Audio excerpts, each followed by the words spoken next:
कई पॉइंट सामने रखे गए हैं कि कैसे आप ट्रीटमेंट करें, लेकिन थर्ड स्टेज यानी कि रिकवरी स्टेज, उस पर यह चर्चा फोकस्ड रहेगी, क्योंकि हम ये जानना चाहते हैं कि जो लोग घर में ट्रीट हो रहे हैं या फिर अस्पताल में हैं और आरटीपीसीआर रिपोर्ट उनकी नेगेटिव आ चुकी है, इस रिपोर्ट के नेगेटिव आने के बावजूद भी क्या सावधानी बरतनी चाहिए?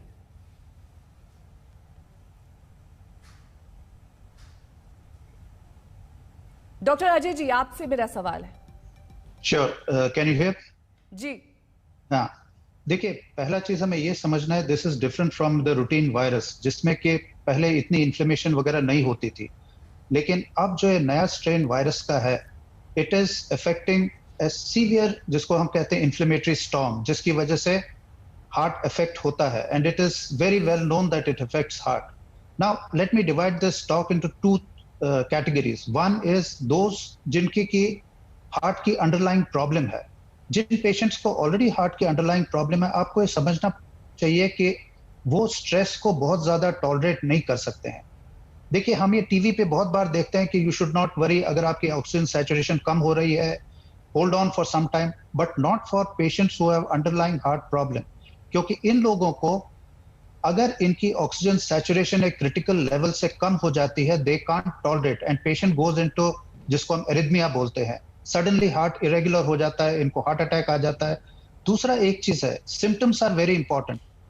कुछ पेशेंट्स ऐसे हैं जिनको कि कोई हार्ट का प्रॉब्लम नहीं है, उनको कोई प्रॉब्लम नहीं है, लेकिन जो इन्फ्लेमेशन होता है, जिसको हम कहते हैं साइटोकाइन स्टॉर्म, जिसकी वजह से हार्ट सडनली इन्फ्लेम हो जाता है और मायोकार्डाइटिस हो जाता है, इसमें एरिथमिया के चांसेस बढ़ जाते हैं, इसमें हार्ट फेलियर के चांसेस बढ़ जाते हैं, और ये वो पेशेंट्स होते हैं जो कि घर में ट्रीट नहीं हो सकते हैं।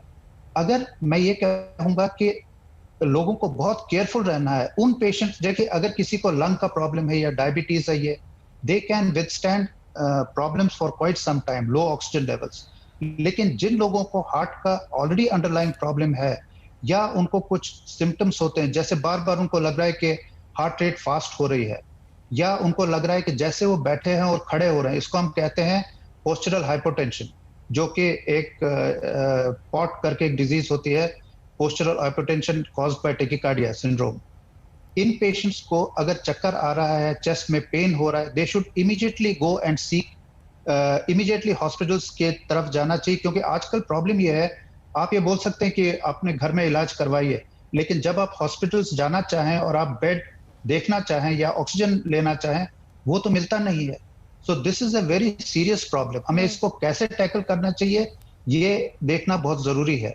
नॉट ओनली एडल्ट्स में, आप ये बोल रहे थे कि यंगर पेशेंट्स में इन्वॉल्व, मैं तो ये कहूंगा बच्चों में एक आजकल प्रॉब्लम हुई है, जिसको हम बोल रहे हैं कि मल्टी ऑर्गन इन्फ्लेमेटरी सिंड्रोम, जिसमें इवन छोटे बच्चों को हार्ट का प्रॉब्लम हो रहा है, और ये सडन डेथ का रीजन होता है। तो एक चीज समझना बहुत जरूरी है कि जो ये इन्फ्लेमेशन है, हार्ट को इतनी बुरी तरह से अफेक्ट करती है, जिन लोगों को रिस्क फैक्टर्स है, they have to be careful, जिनको अंडरलाइंग डिजीज है, they have to be very careful. और इनको हम उस कैटेगरी में नहीं रख सकते हैं कि आप, जब आपकी सैचुरेशन कम हो तब आप हॉस्पिटल के बारे में सोचिए।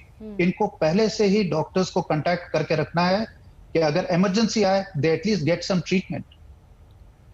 डॉक्टर भरत भी हमारे साथ जुड़े हुए हैं, कार्डियोलॉजिस्ट हैं मैक्स अस्पताल में। डॉक्टर भरत, जिस तरीके से डॉक्टर अजय ने इसे सिंप्लीफाई किया, उन्होंने कहा कि अगर आपको पहले से हार्ट कंडीशन है तब आपको किन बातों का ध्यान रखना चाहिए, आपको नहीं है तब किन बातों का ध्यान रखना चाहिए, लेकिन आपसे मैं समझना चाहूंगी कि यंग पेशेंट्स में क्यों हार्ट अटैक के मामले सामने आ रहे हैं? ये लोग